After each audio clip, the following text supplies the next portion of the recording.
Hello, I'm Beth Elliott, and in this Tech Byte, I'll be showing you how to run the attendance student record listing in the staff portal. So we start by logging into the staff portal, and then under Attendance Reports, you go to the attendance student record listing. In here, it will default to the first day of school, to the current day, and then give you options. And most of the time, the options are fine, where we're going to print any daily attendance notes to further clarify what went on. We're going to show the entry withdrawal data and the attendance totals with the date range that we have specified here. If a student is inactive in attendance because they have left the school or other reasons that you have made them inactive because they might be located at another facility, you would have to check the Include Students Inactive for Attendance in order to see them. We can opt to start each student on a new page versus continuing if I was doing a report maybe for the homeroom. I'm going to go up and do a student range and just select a couple of students. By default, I'm going to see everyone who is in my school. Or the filter, and I'm going to click the Deselect All, and I'm just going to click a couple of students at this point. Going to click OK and Print.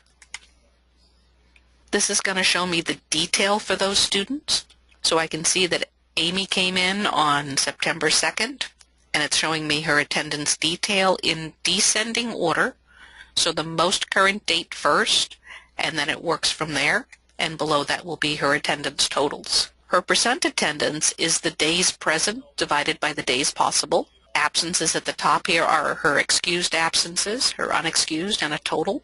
We show that she's been tardy twice, she has not been dismissed yet, and she has no non-member days. Non-member days are days when the student was not a member of the school. So it might be students who started after the first day of school, maybe who left and came back, or have just left. Based on my ending date, she does not have any consecutive absences or tardies, and school has been in session 159 days. If I go to the next page, I can look at Jason, and I can see where Jason started the first day of school and then withdrew a couple of weeks later and came back a month after that. And within that time frame, I can see the attendance that he has had. Jason has some comments that go with his attendance. Any notes would be just under the attendance that's there.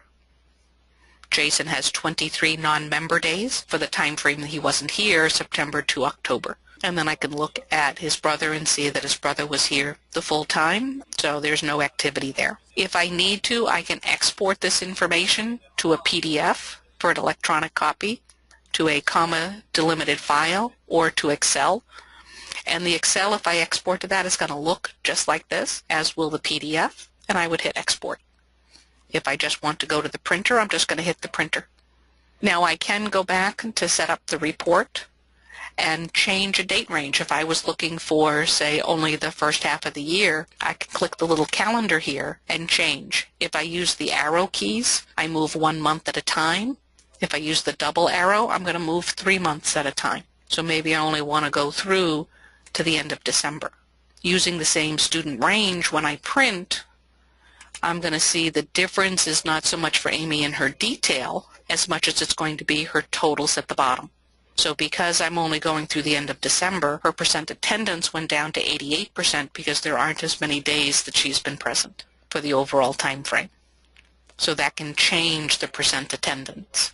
If I need to save these settings, not counting the student range, I can go to Save Settings, and I can add an item. And it might be that the settings that I'm saving is through December. So I give that as a description. I save the name. The locking means that no one besides myself can save those settings again. So first I've just saved the name, and now I can save the settings themselves. That means I can come back in at another time. Click the Close here. If I want to recall those settings, I click the Recall Settings button, highlight the item, and hit Recall Settings. Once those are back, I click OK and Close, and when I come over to the Setup Report, I'll see that information. You can also opt that if I go back to the student range, I can say that I want to show everyone.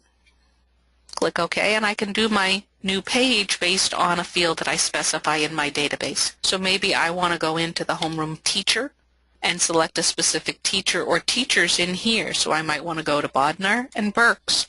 So rather than doing a student range up here, I can do that with here. And in this case, I don't want to start each page on a new student. So I'm going to go ahead and print. And what that does is it gives me the same information I saw on a couple of my students, but now it's grouping it by what teacher I am and their detail one right after the other.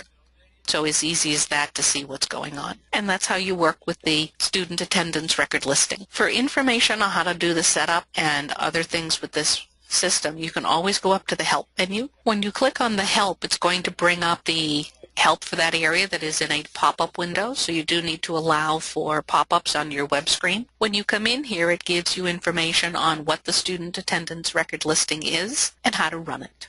And that includes links so that you can see how to log in and or turn on the web link. I hope you enjoyed this Tech Byte, and thank you.